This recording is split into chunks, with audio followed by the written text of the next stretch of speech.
అదే RTV app వార్తల్ని క్షణాల్లో చదివే అవకాశం ఉంటుంది. ఒక న్యూస్ పేపర్, ఒక టెలివిజన్ ఛానల్ మీ చేతుల్లో ఎప్పుడూ ఉంటాయి. हमारे दिनेश पटेल जी, पार्टी के अध्यक्ष, सभी विधायक, सभी भाई और बहनों,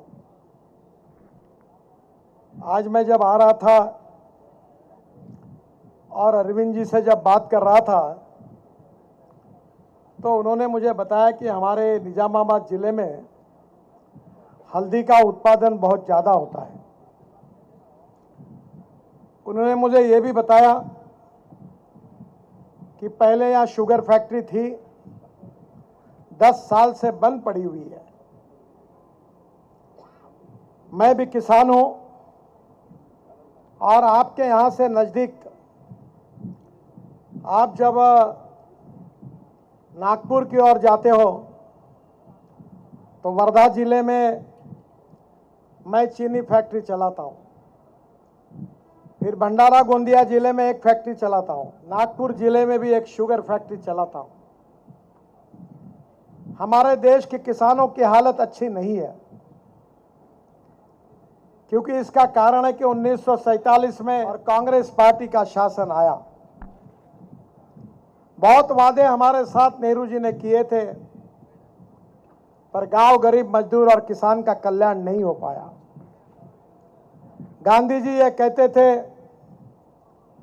कि हमारी 90% आबादी उस समय गांवों में रहती थी, पर धीरे धीरे ऐसी स्थिति आई कि गांव के लोग गांव को छोड़कर शहर की तरफ जाने लगे।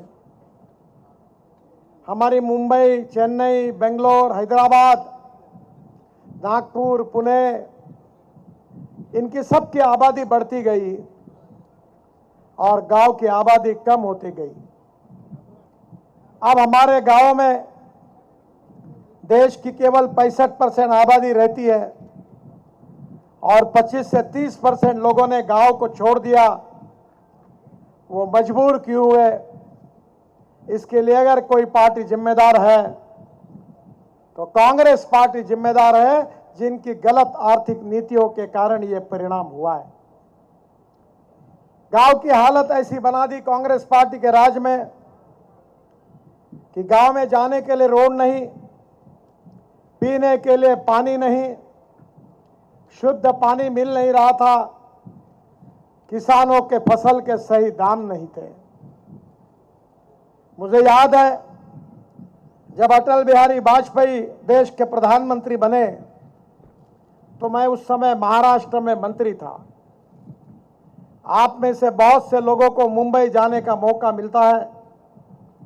मैंने मुंबई में 55 उड्डान पुल बनाए और मुंबई से पूना से लेकर मुंबई पूना एक्सप्रेस हाईवे बनाया और समुंदर में एक वर्ली बांद्रा सी लिंक प्रोजेक्ट बनाया। और जब वाजपेयी जी ने इसको देखा तो उन्होंने मुझे दिल्ली बुलाया और उन्होंने मुझे आदेश दिया कि नितिन, तुमने शहरों में तो बहुत काम किया है, पर अब हिंदुस्तान के गांवों को जोड़ना चाहिए और गांवों को जोड़ने के लिए योजना तैयार करनी है।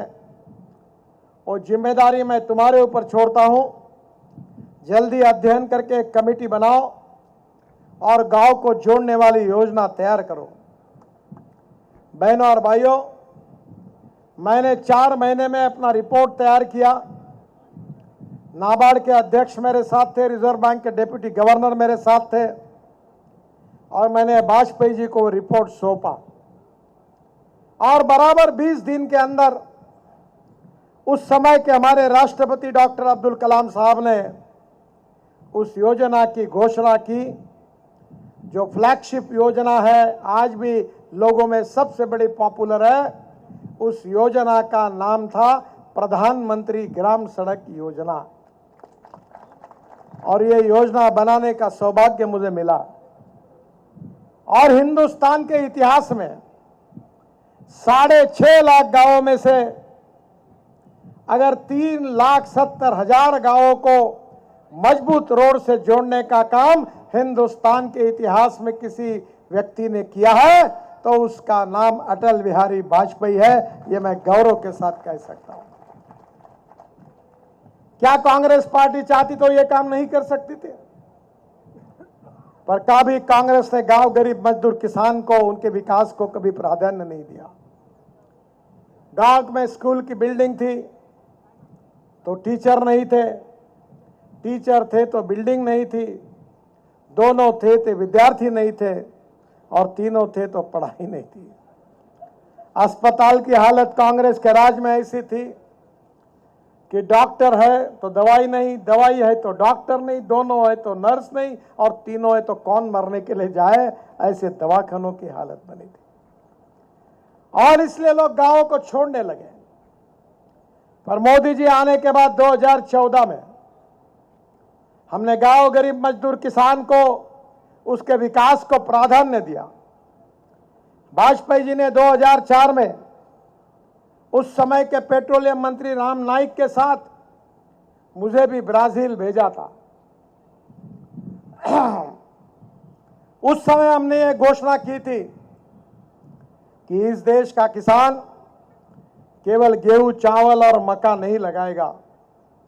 इस देश का किसान ये पेट्रोल डीजल का अल्टरनेटिव ईंधन बनाएगा, ऊर्जा बनाएगा। और आज मुझे बताते हुए खुशी हो रही है कि हमारे देश का किसान अब इथेनॉल बना रहा है। मैं 2004 से इथेनॉल के लिए पर काम करता हूं।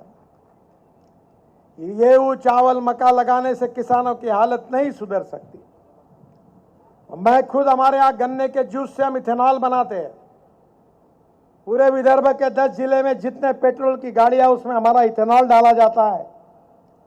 मोलाइसेस, आपके यहाँ मोलाइसेस को क्या कहते हैं मुझे मालूम नहीं, यूपी में शीरा बोलते हैं, आप क्या क्या बोलते हैं? मोलाइसेस, सी मोलाइसेस, बी मोलाइसेस। और अब हमारी सरकार ने अनुमति दी है कि शुगर केन जूस से भी इथेनॉल बन रहा है। पेट्रोल में 20% इथेनॉल डाल रहे हैं। अब इतना ही नहीं, तो मैं ट्रांसपोर्ट मंत्री हूं। मेरे पास टोयोटो की इनोवा गाड़ी है दिल्ली में, और वो गाड़ी 100% बायो इथेनॉल पर चलती है। और मुझे बताते हुए खुशी है कि 60% बिजली तैयार करती है। और उसका पेट्रोल के हिसाब से अगर एवरेज निकाला जाए तो पेट्रोल के भाव के तुलना में वो 25 रुपए लीटर पेट्रोल का भाव होता है। अब इतना ही नहीं, तो हमने चावल से इथेनॉल बनाने की अनुमति दी, मक्के से इथेनॉल बनाने की अनुमति दी। आसाम में नुमालीगढ़ में हमने बांबू से इथेनॉल बनाया। और अब पानीपत में हमने नया उद्योग खोला है, जहां से जो परली है, राइस स्ट्रॉ, जिसको आप तनस कहते हैं, उससे 1 लाख लीटर इथेनॉल बन रहा है और 150 टन बायो बिटुमिन बन रहा है। और 76,000 टन हवाई ईंधन, सस्टेनेबल एविएशन फ्यूल बन रही है, बायो एविएशन फ्यूल, जिसके ऊपर हवाई जहाज चल रहे हैं।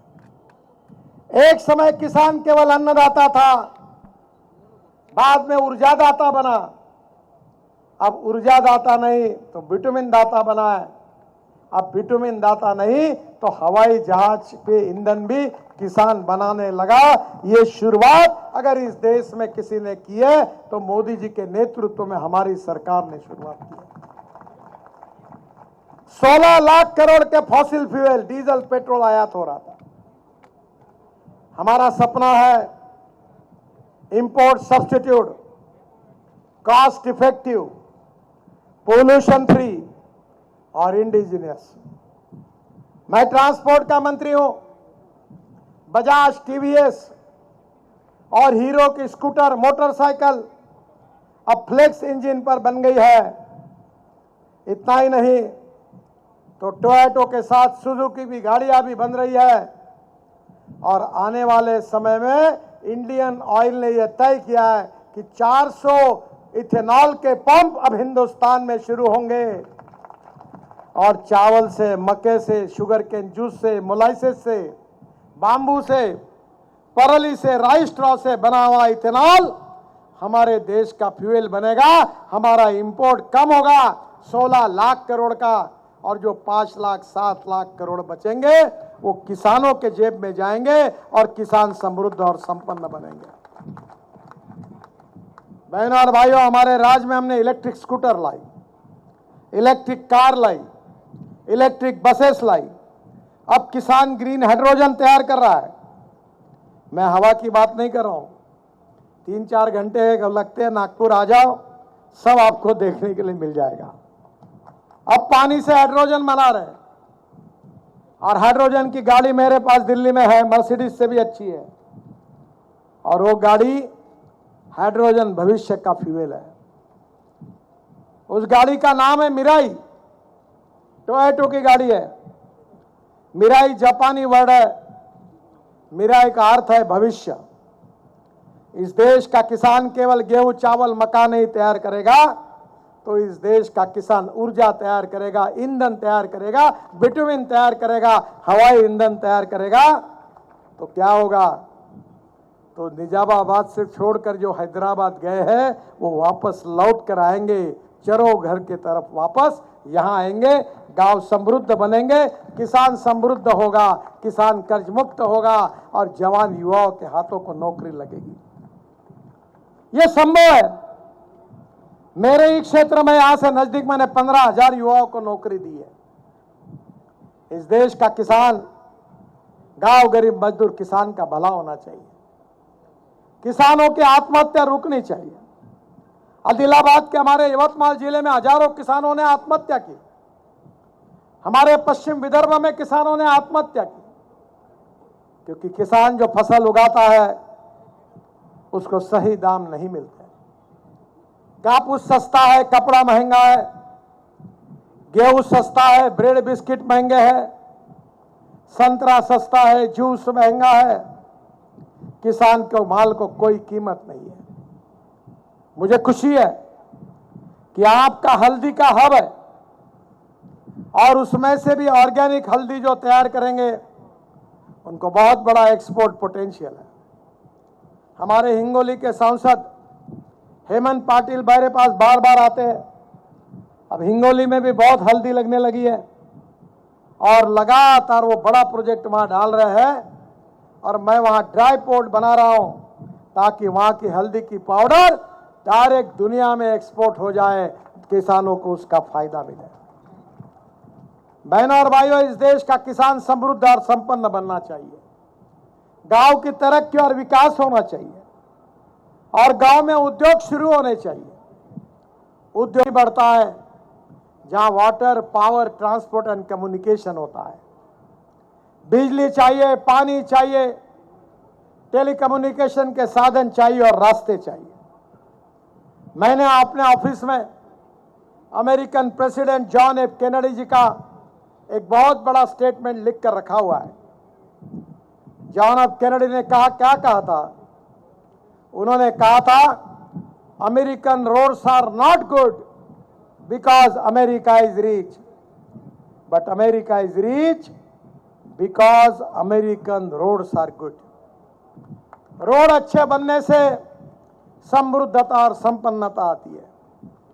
मैं आपकी तेलंगाना राज्य में 2 लाख करोड़ के रोड बना रहा हूं, 2 लाख करोड़ के। आप किसी भी जिले में जाइए, सब जगह काम शुरू है। केवल रोड नहीं बना रहा हूं, तो मैं एक्सप्रेस हाईवे बना रहा हूं, ग्रीन एक्सप्रेस हाईवे।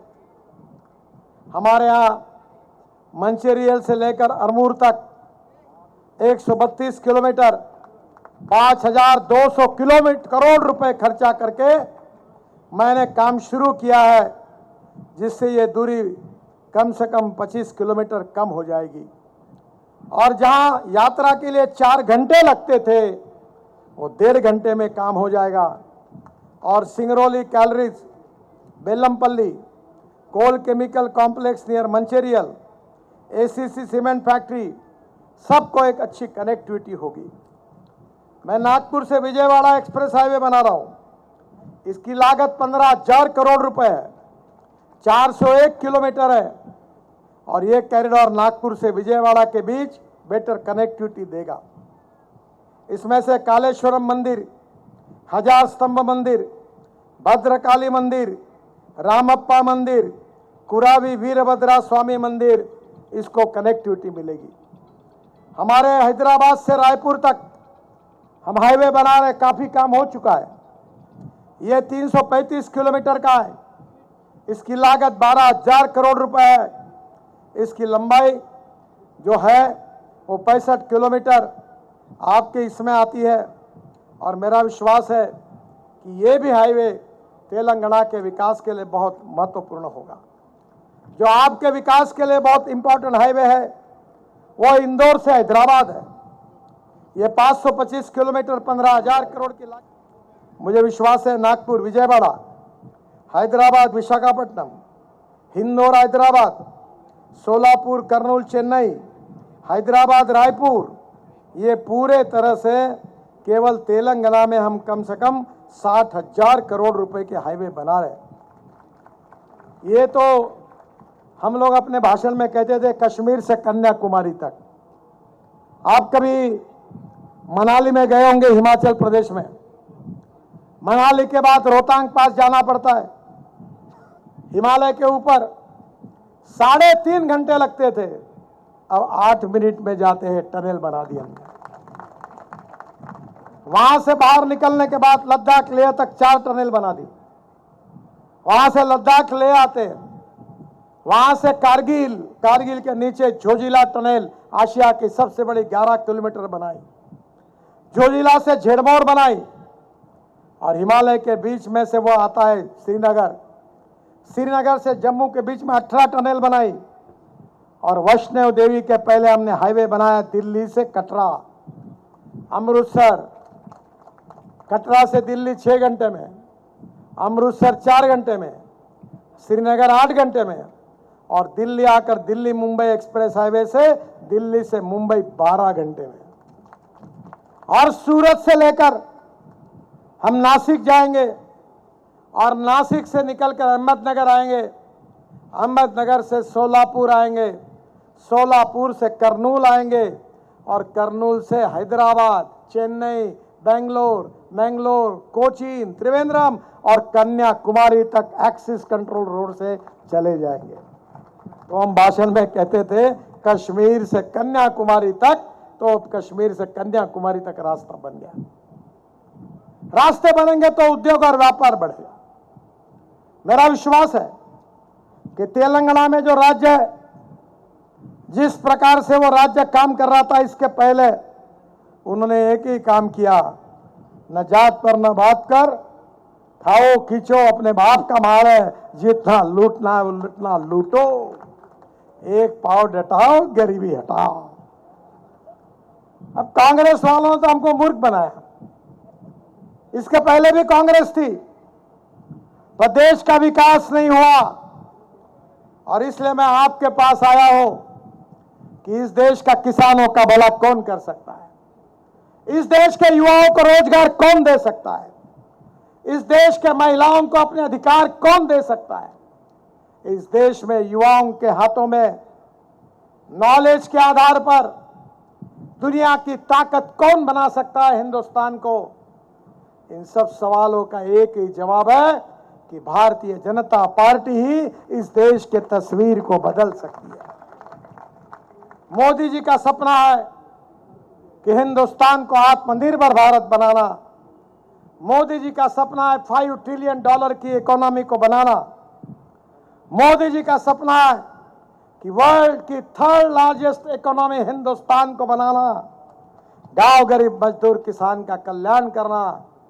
और ये विकास का काम करने की ताकत हमारे सरकार में है। ये केवल हम बातों में नहीं कहे, तो 10 साल ये काम करके हमने दिखाया है। और इसलिए जो विकास यात्रा तेलंगाना में चल रही है, एक परिवर्तन की आंधी लेकर आपको आना है। आपने टीआरएस को भी देखा, उसके पहले कांग्रेस को भी देखा। एक हिंदी पिक्चर में गाना था, जब भी जी चाहे तो नई दुनिया बसा लेते हैं लोग, एक चेहरे पे कई चेहरे लगा लेते हैं लोग। ये सब डुप्लीकेट माल है। अगर आप विकास चाहते हैं तो भारतीय जनता पार्टी को मजबूत करिए। दिल्ली में हमारी सरकार है, तेलंगाना में भी हमारी सरकार आएगी, फिर से आपको अवसर मिलेगा। और मेरा विश्वास है कि दिल्ली में भारतीय जनता पार्टी की सरकार ने तेलंगाना के भविष्य को बदल दिया है। ये जो विकास की प्रक्रिया है, ये और गतिशील करने के लिए, तेलंगाना का विकास करने के लिए मैं आपको विश्वास देता हूं कि 2024 समाप्त होने के पहले तेलंगाना के रोड और राष्ट्रीय महामार्ग अमेरिका के बराबर होंगे, ये वचन मैं आपको देता हूं। मेरे पास टाइम नहीं है, बहुत रोड हम बना रहे हैं। हमारे सांसद जी जब भी कहते हैं, जो भी समस्याएं रखते हैं, हम तुरंत उसको सुलझाने की कोशिश करते हैं। मेरा विश्वास है, आपका प्रेम, आपका विश्वास अगर भारतीय जनता पार्टी के साथ है तो मोदी जी के नेतृत्व में आने वाले इस लोकसभा के चुनाव में हम 400 को भी पार करके रहेंगे। और उसके लिए आपका प्रेम, सहयोग, विश्वास और समर्थन चाहिए। आप भारतीय जनता पार्टी के साथ रहिए।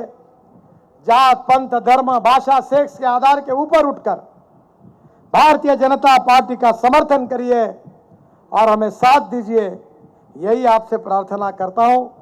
फिर से एक बार हमारी यात्रा, जो प्रभावी यात्रा चल रही है, हमारे सभी नेताओं को बहुत बहुत शुभकामनाएं और शुभेच्छाएं देता हूं।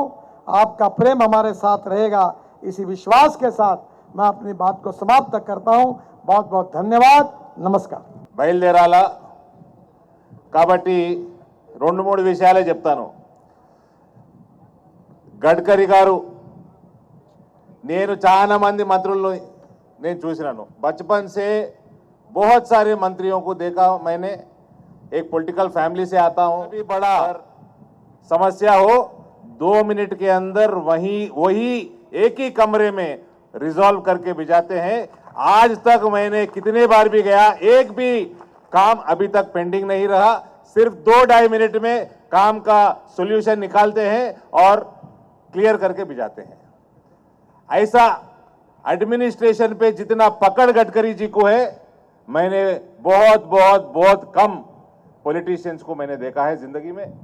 दूसरी बात साहब, यहां पर भारतीय जनता पार्टी लोकसभा पहली बार 2019 में जीता है और 35 साल से यहां के जो किसान हैं, यहां का हल्दी का, पूरा दुनिया का सबसे ज्यादा हल्दी निजामाबाद पार्लियामेंट में उगता है साहब। अभी थोड़ा महाराष्ट्र में बढ़ रहा है, वहां पे लेबर कॉस्ट बहुत कम है कंपैरेटिवली। इधर पिछले जितने भी सरकार थे एम्प्लॉयमेंट पे ज्यादा ध्यान नहीं दिए, इसलिए गल्फ माइग्रेशन बहुत ज्यादा है, इसलिए 3 गुना ज्यादा है लेबर महाराष्ट्र से कंपेयर करें तो यहां पर, इसलिए हल्दी का कॉस्ट ऑफ प्रोडक्शन यहां पर ज्यादा है। पर ये गर है साहब हल्दी का, और 35 साल से हल्दी किसानों का जो लड़ाई था हल्दी का बोर्ड के लिए, वो नरेंद्र मोदी जी की सरकार अक्टूबर में अनाउंस भी की है। कैबिनेट, आप लोग, आपकी बहुत बहुत धन्यवाद। आप कैबिनेट में हल्दी का बोर्ड क्लियर किए और प्रेसिडेंट गेजेट भी आ चुका है, कार्यालय खुलना है। यहां पर एक स्पाइसेस बोर्ड का एक मजबूत ऑफिस है, उससे टर्मरिक बोर्ड टेक ओवर करना है साहब। अभी ये साल हल्दी का रेट कल ही 14,000, लगभग 15 साल के बाद 14,000 रुपए क्रॉस हुआ है साहब। नहीं तो 6,000 7,000 से ज्यादा नहीं था पिछले 10 साल से। तो हल्दी का किसान आज के दिन बहुत खुश है और आपके नेतृत्व में, मोदी जी के सरकार के नेतृत्व में आगे जाकर 20,000 क्रॉस भी होगा, एक्सपोर्ट बढ़ेगा, ये उनकी आशा भी है सर। अभी यहाँ पे सबसे बड़ा मसला है साहब, मोदी जी की सरकार 2014 में बनने के बाद सिर्फ 5 साल में शुगर डेवलपमेंट फंड लगाकर 66 सिक यूनिट्स को, शुगर फैक्ट्रीज को रिवाइव किया है साहब। सिर्फ 4 या 5 साल में किया है। यहां पर निजाम शुगर फैक्ट्री पे बहुत सारी राजनीति होती है।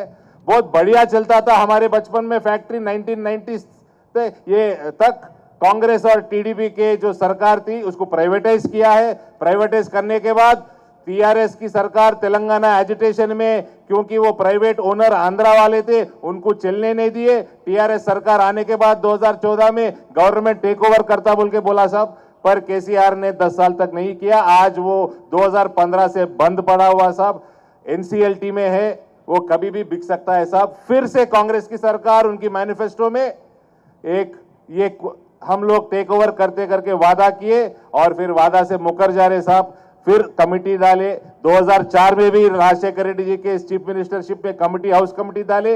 हाउस कमेटी का रिपोर्ट था कि टेक ओवर करेंगे गवर्नमेंट, पर नहीं किए। फिर अभी टाइम पास कर रहे साहब। ये कोई शुगर फैक्ट्री खोलने का कमेटी नहीं है, ये सिर्फ इलेक्शन कमेटी है लोकसभा चुनाव के लिए।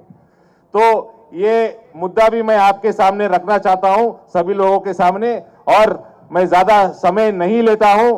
ఈరోజు విజయ సంకల్ప యాత్రలో భాగంగా కేంద్ర మంత్రివర్యులు నితిన్ గడ్కరీజీ మరియు సోదరుడు ధర్మపురి అరవింద్ గారు మరియు ఇక్కడ స్థానిక శాసనసభ్యుడు మిగతా పార్టీ పెద్దలందరికీ, ముఖ్యంగా ఈ సమావేశం వచ్చిన భారతీయ జనతా పార్టీ సైనికులకు, ప్రజలందరికీ నా యొక్క నమస్సుమంజలు. ఈరోజు జరగబోయే రామరావణ యుద్ధంలో, నీతికి అవినీతికి జరిగే యుద్ధంలో, జరగబో పార్లమెంట్ ఎన్నికలలో సమయం తక్కువ ఉంది కాబట్టి 2 నిమిషాలని చెప్తాను. ఒకటి, భారతీయ జనతా పార్టీ విజయాలు. నరేంద్ర మోడీ గారు విశ్వాస నాయకుడు, విశ్వనాయకుడు. చంద్రమండలం మీద కాళ్ళు మోపిన భారతీయ జెండా బాధిన గంట ఒకవైపు, నితిన్ గడ్కరీజీ గారు హైవేల మీద ఫ్లైట్లు దించిన ఘనత నితిన్ గడ్కరీ. అంటే ఆకాశం మీద, చంద్రమండలం మీద పాదం మోపిన భారతీయుడి పాదం. ఒకవైపు హైవేల మీద ఫ్లైట్లు దిగడం. ఈ మోసకారి, దగులుబాజీ, దేశద్రోహి పార్టీ అయిన కాంగ్రెస్ 60 ఏళ్ల పరిపాలనలో రోడ్ల మీద గేదెలను కూడా సరిగ్గా నడవలేని పరిస్థితి. ముఖ్యంగా ఈరోజు కాంగ్రెస్ దేశానికి పట్టిన అరిష్టం. ముఖ్యంగా మన జాతి నిండుగా, గౌరవంగా, ధైర్యంగా తలెత్తుకొని దేశంలో ఉండాలంటే ఈ కాంగ్రెస్ని ఈ దేశం నుంచి తరమాల్సిన సమయం వచ్చింది. ఒకటి, హిందువుల కష్టాలు, కన్నీళ్లు 1947 నుంచి కారణమైన ఈ కాంగ్రెస్ 1940లో దేశాన్ని విభజించి హిందువులను చంపింది. కశ్మీర్లో పండితులు కావచ్చు, ఢిల్లీలో సిక్కులను ఊచకోత పోసిన కావచ్చు, తెలంగాణ బిడ్డలని ఎన్కౌంటర్ చేసిన చరిత్ర కావచ్చు, మొత్తం ఈ కాంగ్రెస్ ఎక్కడ చూసినా ఈ జాతి ద్రోహం పనిచేస్తుంది. ముఖ్యంగా ఈరోజు రాహుల్ గాంధీ చేసిన ఈ యాత్ర, అది అన్యాయ యాత్ర, హిందువుల పట్ల ద్వేషం పెంచుకుంటున్న యాత్ర. దయచేసి ఎవరు రారు, ఎవరు కాపాడరు మనని మనమే కాపాడుకోవాలి. నరేంద్ర మోడీ గారు, అమిత్ షా గారు, నితిన్ గడ్కరీజీ లాంటి వాళ్ళు మనని కాపాడడానికి, దేశాన్ని డెవలప్ చేయడానికి ఉన్న సమయంలో జాతిని, మన దైవాన్ని, మన ధైర్యాన్ని కోల్పోకూడదంటే జరిగే ఎన్నికల్లో హిందువుల ఐక్యత ఉండి మనం నరేంద్ర మోడీ గారిని మరొకసారి, మూడోసారి ప్రధానమంత్రిగా, భారతదేశ అత్యున్నత పీఠమైన ప్రధానమంత్రి పీఠం మీద కూర్చుండబెట్టి భారతీయులకంతా ప్రపంచవ్యాప్తంగా గర్వంగా నిలవాలని మన సోదరుడు ధర్మపురి అరవింద్ గారు, కాబోయే కేంద్ర మంత్రివర్యులు,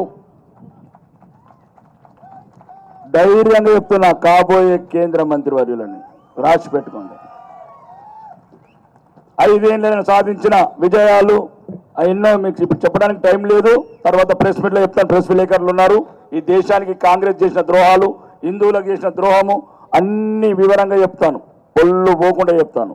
కాబట్టి ఒక్కసారి ఈ దేశం ఉండాలా, ఈ ధర్మం ఉండాలా, మనం తలెత్తుకొని ఈ నిజామాబాద్ జిల్లాలో గౌరవంగా బతకాలని ముఖ్యంగా నిజామాబాద్ వాళ్ళకి చెప్తున్నా. మీరు బాగా దగ్గరలో ఉన్నారు, ప్రమాదం అంచున.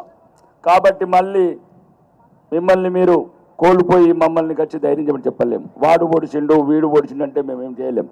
అధికారం అనేది వస్తే మనం గౌరవంగా ఉండొచ్చు, ఇంకొకరిని తండకుండా మనం దండిపించుకోకుండా ఉండొచ్చు, ఇంకొకరిని తిట్టకుండా మనం తిట్టిపించుకోవచ్చు, ఇంకొకరిని చంపకుండా మనం చంపకుండా చూసుకోవచ్చు. అర్సపల్లి, నటరాజ్ థియేటర్ పక్కన వెనక్కి పోవచ్చు సందులలో, లేకపోతే రాను అసలు ఇటు కూడా పోలేరు బోధన్ రోడ్కు. మీరు బోధన్ రోడ్ బ్లాక్ అయిపోతుంది మీ గురించి. కాబట్టి దయచేసి ఒక్కసారి అన్ని రకాలుగా ఈ దేశాన్ని అభివృద్ధి పథంలో తీసుకుపోయే భారతీయ జనతా పార్టీని, ప్రపంచ నాయకుడిని, ప్రపంచమంతా ఎదురు చూస్తున్న నరేంద్ర మోడీ గారి నాయకత్వంకు బలపరిచి మీ అమూల్యమైన ఓటు కమలం గుర్తు కోటేసి భారత ప్రధానమంత్రి, మూడోసారి ప్రధానమంత్రిని ప్రతిష్ఠించి మన నిజామాబాద్ డైనామిక్ లీడర్ కాబోయే కేంద్ర మంత్రిని ఒక ఘనమైన మెజారిటీతో గెలిపించాలని మీ అందరికీ మనవి చేస్తూ సెలవు తీసుకుంటున్నాను. మరిన్ని వీడియోస్ కోసం ఛానల్ ని సబ్స్క్రైబ్ చేయండి, లేటెస్ట్ అప్డేట్స్ కోసం వాట్సాప్ ఛానల్ ని ఫాలో చేయండి అండ్ లింక్ డిస్క్రిప్షన్ లో ఉంది.